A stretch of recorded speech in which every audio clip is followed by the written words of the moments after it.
मित्रों, एक दिन की बात है। माता लक्ष्मी और भगवान श्री हरि बैकुंठ में विश्राम कर रहे थे। तभी माता लक्ष्मी कहती हैं, हे प्रभु, आज मेरे मन में 3 प्रश्न उठे हैं। कृपा करें और मेरी मन की आशंका को दूर करें। तब भगवान श्री हरि कहते हैं, हे देवी लक्ष्मी, आपके मन में जो भी शंका है आप निसंकोच होकर कहे। मैं आपके सारे प्रश्नों के उत्तर अवश्य ही दूंगा। तब माता लक्ष्मी कहती हैं, हे प्रभु, मेरा पहला प्रश्न है, वह कौन सा घर है जहां एक पिता को अपनी कन्या का विवाह कभी नहीं करनी चाहिए। मेरा दूसरा प्रश्न है, एक बेटी के लिए अपना घर कौन सा होता है, पिता का या पति का। और मेरा तीसरा प्रश्न है, कौन से घर में बेटी का विवाह कर देने से उसका जीवन हमेशा के लिए यातनाओं से भरा रहता है और पुत्री सहित पिता को भी कष्ट भोगने पड़ते हैं। मित्रों, भगवान श्री हरि मुस्कुराते हुए बोले, हे देवी, आपने अत्यंत महत्वपूर्ण प्रश्न किए हैं, क्योंकि एक पुत्री ही पिता के लिए संसार का सबसे मौल्यवान गहना होता है, जो अपने हृदय पर पहाड़ जैसा पत्थर रखकर पराये पुरुष को कन्यादान करता है। इस संसार में सबसे भाग्यशाली पुरुष के घर में देवी आदिशक्ति का अंश कन्या का जन्म होता है और कन्यादान सर्वश्रेष्ठ दान है।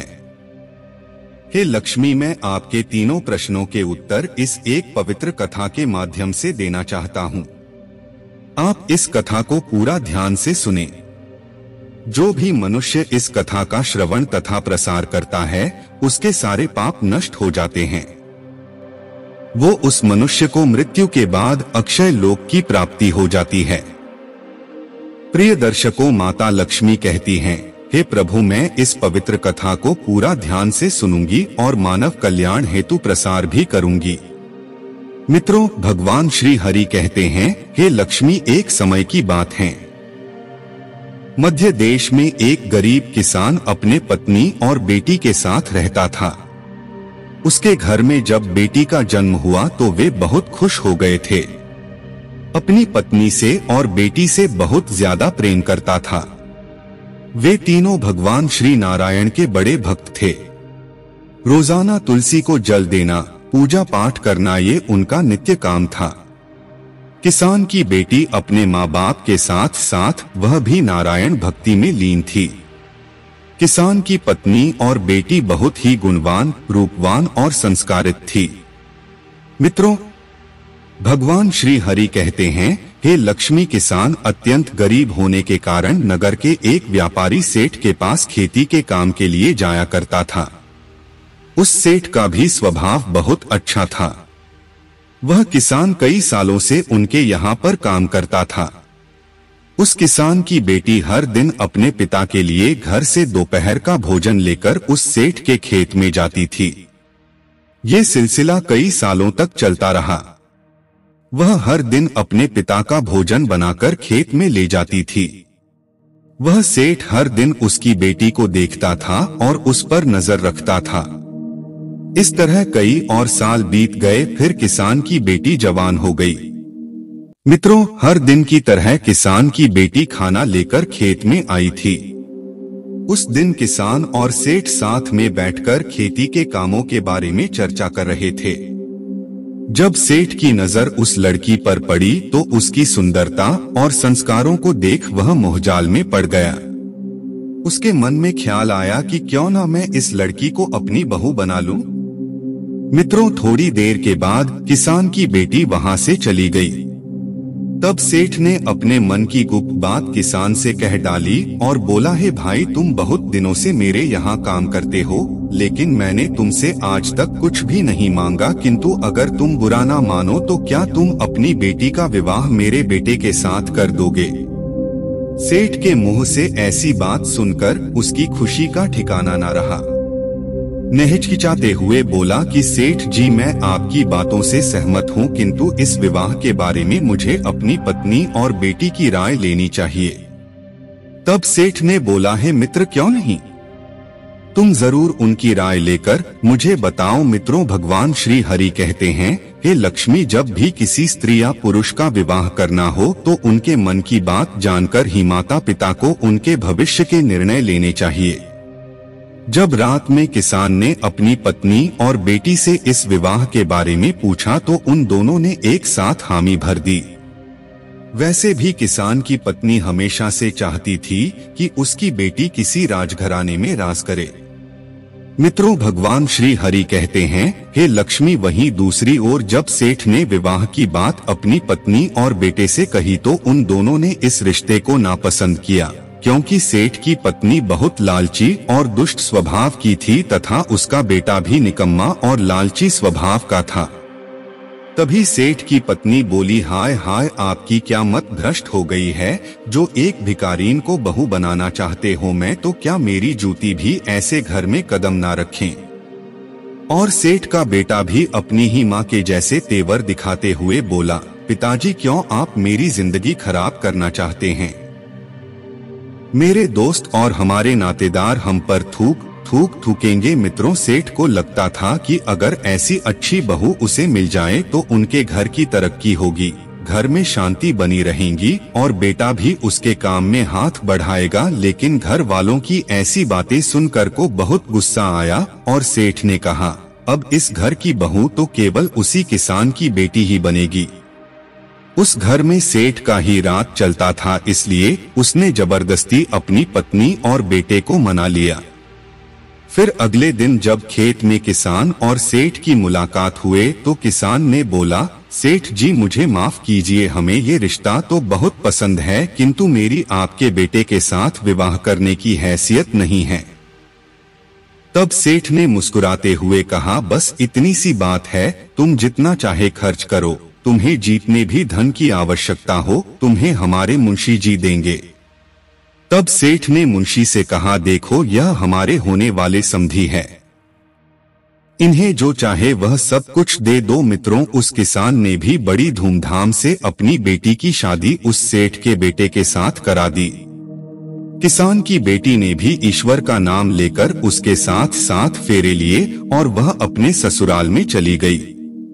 फिर क्या था, सेठ का बेटा पत्नी को छोड़ अपनी एक प्रेमिका के साथ रहने लगा और आए हर दिन सास बहू के बीच झगड़े होने लगे। हर दिन सेठ जी अपनी बहू और पत्नी को समझाते हुए सुलह कर देते थे।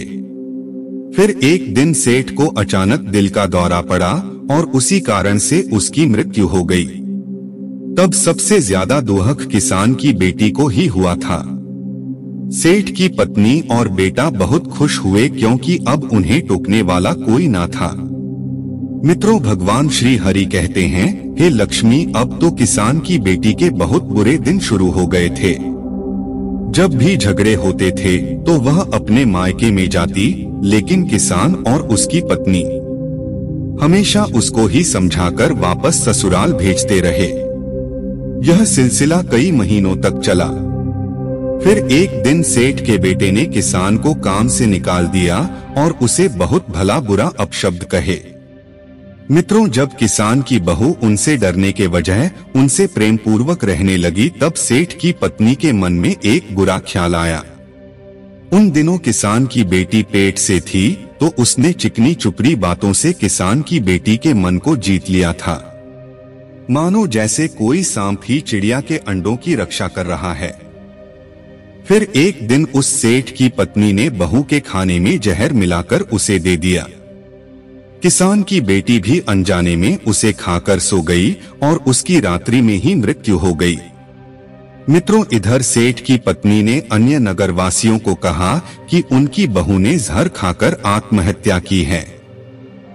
साथ ही उसने किसान को भी यह संदेश भेज दिया कि तुम अपनी बेटी के शव को ले जाओ। जब ये बात किसान और उसकी पत्नी को पता चली तो उनके धीरज का बांध टूट गया और उन्होंने बेटी के मृत शव को घर लाकर उसका अंतिम संस्कार किया। उसके बाद दूसरे दिन किसान न्याय मांगने के लिए राजा के दरबार में गया और उसने सारी हकीकत राजा को सुनाई।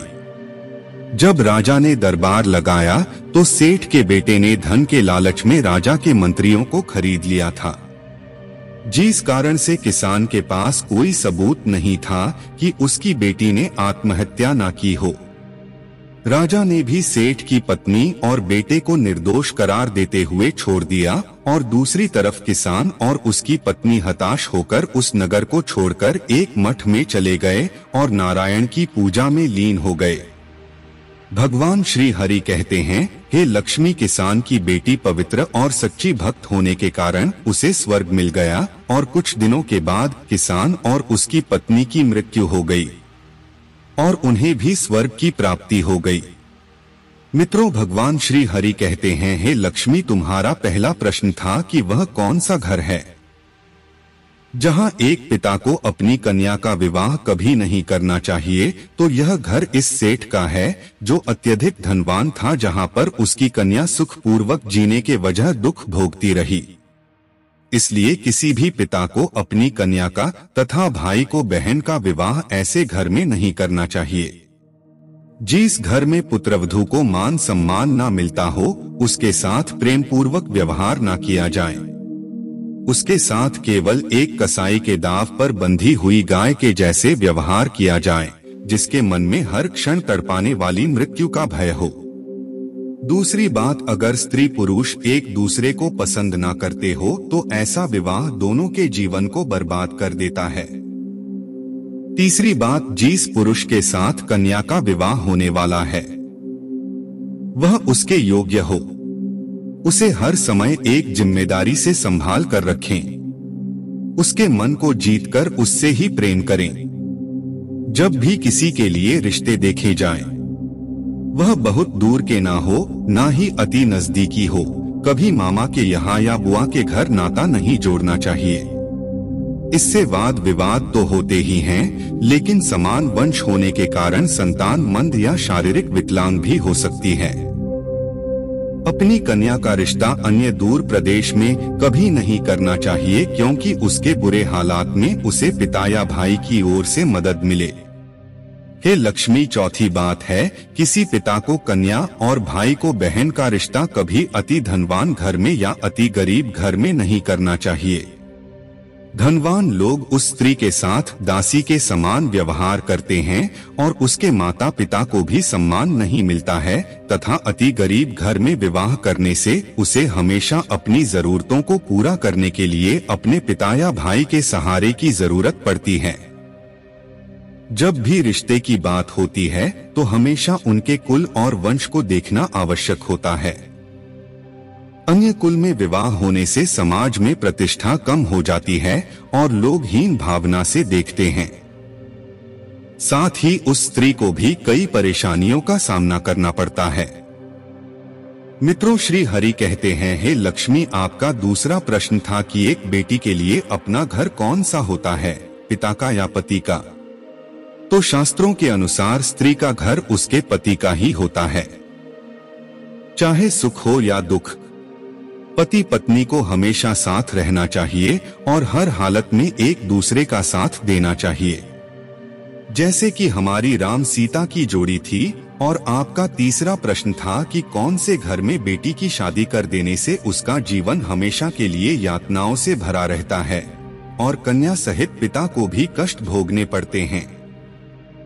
जिस घर में स्त्री को सम्मान ना दिया जाता हो, उसके साथ हमेशा ही तुच्छ प्रकार का अभद्र व्यवहार किया जाता हो, या जिस घर में स्त्री पर पुरुषों से हाथ उठाया जाता हो या उसे अपशब्द बोले जाते हो, ऐसे घर में स्त्री का विवाह कभी नहीं करना चाहिए। हे लक्ष्मी, अब मैंने आपके सारे प्रश्नों के उत्तर दिए हैं। तब माता लक्ष्मी कहती है, हे प्रभु, जिस घर में स्त्री के साथ दुर्व्यवहार किया जाता है उस घर से लक्ष्मी रुष्ट होकर चली जाती है। ऐसे घर में धन की हानि होती रहती है और घर गरीबी में चला जाता है। साथ ही जो पुरुष स्त्री पर हाथ उठाता है उसे भी ब्रह्मा हत्या का पाप लगता है। तो मित्रों, आशा करते हैं कि आपको यह कथा और जानकारी बहुत अच्छी लगी हो। वीडियो को लाइक करें और कमेंट में जय श्री लक्ष्मी नारायण अवश्य लिखें। दोस्तों, वीडियो को पूरा देखने आप सभी को बहुत बहुत धन्यवाद।